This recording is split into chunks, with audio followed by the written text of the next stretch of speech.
Hello YouTube, Mac the Duelist of TCG Enterprise coming at you. Yes, most commonly known as the Mac. Nonetheless, coming back with a triumphant return from getting exposed to COVID. Yes, I just said COVID on YouTube. Anyways, sorry for all my followers right now. I understand that I haven't been putting up much content. My body wasn't feeling it, and when I tried to upload a commander deck for Magic the Gathering, I was having experiences with too long of a video, and two, my body just wasn't feeling it, so it got taken down. But there will be a reshoot coming later. So what I'm doing for you guys today is we're going to go ahead and go with our predictions for the upcoming ban list for 2022 for Yu-Gi-Oh! And yes, I will be using raw cards. Why? Because even though we are tech savvy, my old content was destroyed, and the software that I was using for it for now, it also came along with it. It got destroyed as well. So, but anyways, we're going to go ahead and do it this way. And honestly, I think this way is more fun. So let's just go ahead and start and see where it goes. All right, guys. So starting off with the ban list on the Forbidden section. I can't stress this enough. I know I've mentioned it before in the past and everybody else is still talking about it, at least for those who are. Predaplant Verte Anaconda. Look, I know that it may not seem too much of a viable threat at the moment because we have Fusion Destiny, but we should still take it into consideration. I understand this supports Fusion decks. I get that. But you should also take into consideration as well that this is one out for Dragoon, as well as it is for any other type of big Fusion heavy beater that's out there. Sure, the heavy beaters might not have an Omni Negate, but who cares? It doesn't matter. The fact of the matter is that you get a cheat out, and usually cards that usually go out for a cheat out get banned right off the bat. Why this didn't, I don't know. But, you know, I mean, it's iffy up to this point, but for me personally, I feel it should still end up getting banned. It basically copies out for the spell, for a dark type, for the fusion, and it just cheats it out. And like, you just have it sit there and it's still already a vile threat, especially on a first turn draw. On a first turn play. So, and I understand we're going to get Predaplant support, so maybe it won't get banned. But me personally, this is my video, so we're going to talk about it anyways. And I want this thing banned. So that's what's going to end up happening, hopefully. We'll find out. Next thing I want to see get banned. You know it, I know it. It's a very viable thought process, but it goes actually with one or two cards. And I'm saying Samorg, Berg the Sovereignty, or, and no, don't get this confused. I don't have a, this is just a proxy for what it is. This is actually for Harpy's Featherstorm. I know it's Harpy's Feather Duster, so don't end up jumping the gun and thinking, oh my god, Mac, what did you just do? Why did you put out Harpy's Feather Duster? It just came back. I'm not banning this thing. Okay? It's just an example. But it's a perfect example. Why? Well, for one reason.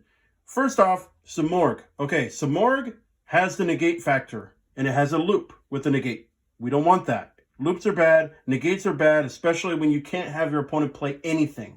So, with that being said, rightfully so, and especially since Birds just got an update, it makes all the more reason for it to get Samorg banned. This thing will definitely get banned.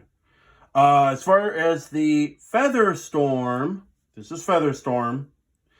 Just pretend it is. Anyways, Featherstorm allows you to go ahead and get the Harpy's Feather Duster. That's why Harpy Feather Duster is the example. Anyways, it allows you to get it out immediately into your hand, so then that way you could go ahead and wipe out your opponent's spells and traps on their turn, and then you could go ahead and set up for more plays, so then that way they don't have a response in case if they wanted to go ahead and set up for a back row. Now they can't, and since you basically these will link themselves in hand, so then that's why I feel that it should end up getting banned, either the Samorg or the Featherstorm. So you guys already know what the reasons why as well. Another card we could definitely talk about with getting banned, Imperial Order. Look, I love this card, but even cards that I personally use, I feel are a little bit unfair. Why? Because I don't want to end up being a jerk and not really letting my opponent play anything. I understand that's kind of what the meta is now, but it should be a little bit more about having fun. And most cards that I have in my decks and stuff like that are not fun. So, with that being said, rightfully so, I am willing to go ahead and give this up for it to get banned. Imperial Order is literally, you could run a whole game just on Imperial Order if you have enough clearance and they haven't, you know, started wiping out your field yet. This is basically the same versions out for like the Vanity's Emptiness, what is that other one? Oh God, if I had it on the top of my head, I could end up remembering it. I just had it. But anyways, floodgates. Floodgates are bad, especially when they basically stop your opponent out for at least the first couple of turns, so they don't allow you to go ahead and play anything. That's pretty bad. I ended up playing out for a local tournament, and in that local tournament, I ended up playing out for Imperial Order on a Salamangreat player. Now, I don't really particularly like Salamangreats, but if you guys want to see a Salamangreat profile, I could go ahead and put one up, I guess. Why not? Sure, it's budget, so whatever. But anyways, Imperial Order, I used Imperial Order, and throughout the whole game, I literally limited them all the way down to their life points. But unfortunately, I misplayed, and, well, they won. But whatever. Nonetheless, all I needed was Imperial Order out onto the field, and they couldn't play any of their spells. It was sad. It was really sad, especially considering the fact that a majority of decks nowadays, they run with a lot of spells. So, it makes all the more reason for that. Okay, so on towards the limited. This is a little bit controversial, but whatever. I don't care.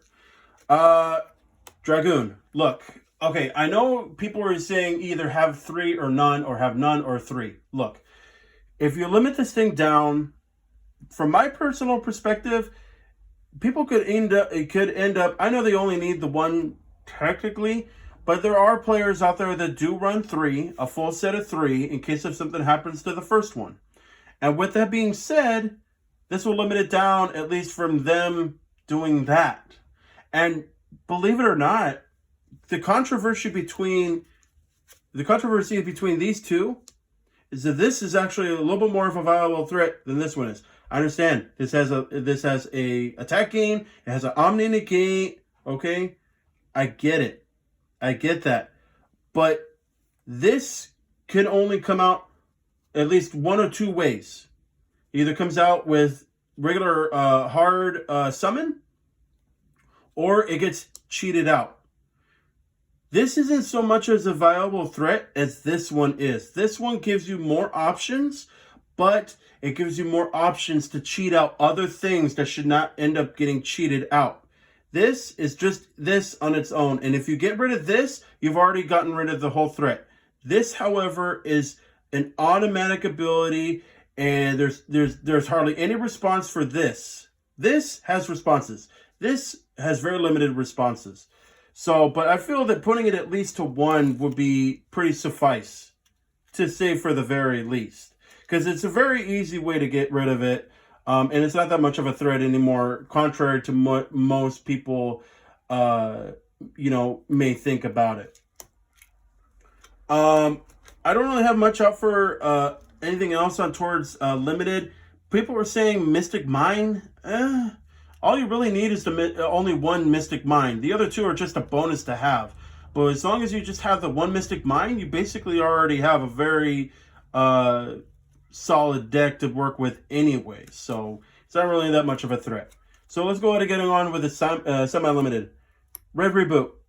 Okay, I can definitely see Red Reboot definitely coming back at 2. It should not really have been even limited to begin with, but because it was, just because they wanted to hate onto the back row, it didn't really make that much sense for it.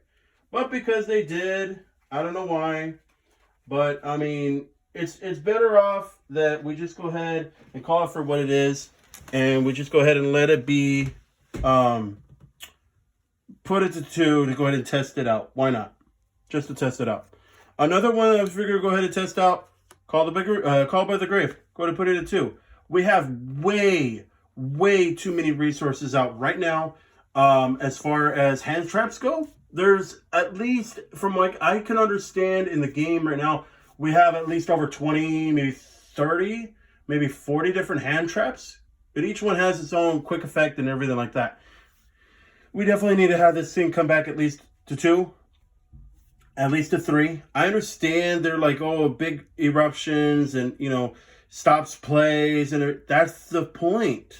That's the point. Because don't you want to stop the plays? It makes more sense that you stop out for the hand traps. There's more hand traps than this card combined. This only stops out for a majority. There's so many more. So you should definitely at least be putting this thing at 2. At least a 2. As far as our 3-ofs, you know it, I know it, everybody and their mother knows it, and we're going to talk about it right now. Danger Nessie. Okay, this thing does nothing at the moment, and even when it came to 2, I understand when they first did it out, they got rid of it down to 1 along with these guys as well. I know. I run Danger Dark World, so I know why they did it. Nonetheless, I don't see this coming back any higher than 1. I could possibly maybe see this coming back at maybe 2. No more than 2. But this, though, is already at 2, and it's still doing nothing. And it should definitely come back to 3. It might see a little bit of play, but not to the fullest extent. Because why? Because we don't have the tomahawk. The tomahawk was the reason why Nessie was broken. And the reason why Nessie got limited was because of the tomahawk. But because the tomahawk is now banned, it does not have a viable source for Nessie to really go into. There's other sources, yes. But for Nessie alone, it's not that bad of a deal. And you can actually work out with other things besides that. So definitely putting Nessie to 3 would be more ideal to that than anything else. Plus, it also ended up getting 2 other reprints as well. So why not? You know, it's already been reprinted 3 times. And then, or actually twice, but it has 3 different versions. Next one, Etoile. Yes, put this thing to 3. It's the same thing what Nessie is going through. Although this, however, will boost up a lot of psychic decks, like my Cosmos. But nonetheless, it doesn't do much. It's literally just a Rhoda for psychics. And psychics aren't really seeing too much of that play as of yet. Not yet, at least, but it will. But putting Etoile to 3 isn't going to hurt anything. I understand there's Teledad, and there's all the other psychic decks that are out there, but and even Etoile got even teased. If you look up on other sources online and stuff like that, they actually teased that Etoile would come back to 3. Why? Because it's getting a reprint. Yeah, look it up. It's actually getting reprinted. Why would you reprint a card if you're not going to bring it back? Or at least boost it up on the ban list? It doesn't make any sense. Case in point, Harpy's Feather Duster came back in the Egyptian God decks, which I get that they need it, but it didn't really boost up for Harpy's Feather Duster, which I don't think it's going to come back at 3, so don't get your hopes up, people, okay? Harpy's Feather Duster will more or less likely not see play. It's the same thing with going with Raigeki, which I actually enjoy Raigeki more than I enjoy Harpy's Feather Duster, but that's just me. But anyways, I would definitely see Emergency Teleport coming back at 3. I would definitely love to see that. And another one. Yes. Yes. Red Eyes Darkness Metal Dragon. This thing has to come to 3. Why would you reprint this card to the bare minimum? And by you guys questioning, is like, what do you mean by bare minimum? I mean bare minimum. This thing is a common now. A common. Not only that, it's got an alternative artwork, which I actually don't mind this artwork. It actually looks pretty badass. But anyways, this thing is a common now. The only decks that I could end up seeing as a very viable threat would end up being dragons. would end up being dragons. And I mean, Red Eyes is actually going to be getting some support. If you guys look it up right now, Red Eyes Soul is a good card. It allows you, it basically is a Inferno Fire Blast on a stick, and it allows you to get a Red Eyes, special summon it out. So that's pretty decent, and the Red Eyes always ended up needing more support, especially since Blue Eyes keeps getting more support and Heroes keeps getting more support for some reason. I don't know why. Which, by the way, you probably will only see one hero deck on this deck profile, and I'm not going to do a Blue Eyes deck profile because, me personally, I don't really like Blue Eyes, and at the same time, it's too expensive, so I'm not going to do that. But anyways, yes, Red Eyes Darkness Metal. This thing has to come back to 3. It has to. I've been griping about this thing for the longest time that it's coming back to 3, and it needs to come back to 3. So, and then that's it for my things. Honorable mentions, Maxi. I want to see this thing come back, but because of Beat Tripper that's out right now, it might end up being too costly for it. So I don't really see that, you know, being too much of a thing because it'll overpower it. Another one that I would like to possibly see come back would be Morphing Jar. Because Morphing Jar can't really get spammed too much, especially since there's empty jars. So, I mean, the empty jar deck is pretty slow. So having Morphing Jar come back, especially since they put Morphing Jar number 2 at 3, which actually does more worse than the original Morphing Jar, because the only thing that the original Morphing Jar does is just pitch your hand. The Morphing Jar number 2 puts them out onto the field. Case in point. Oh, which another one for another honorable mention that might maybe come back. I'm very highly doubting of it, though. I've been saying it for months, years even, and I don't think they're going to bring it back. But Cyber Jar would be great to have come back. Definitely Cyber Jar. But, you know, we'll just check it out, wing it, and we'll see just what happens. I might end up choking on my words right now. Maybe none of this will get hit. Who knows? Maybe it will get hit. We don't know. But I will definitely get an updated video coming soon. You guys can collaborate with it on that. And we'll just go ahead and go on from there. Let's see what happens onto this ban list. Maybe it'll be really long. Maybe it'll be really short. We don't know. So, but anyways, thank you for taking the time to watch this stuff, you guys. If you like what you're seeing here, please go down and like and subscribe, and also hit the post notification so you don't miss a beat. And I should have some more videos coming up soon. Like I said, COVID dealt me out, so unfortunately, my stuff was on a really bad standstill. But I thank everybody for showing their support and sticking through so far. So thank you, everybody, and I'll see you guys in the next time. Happy gaming.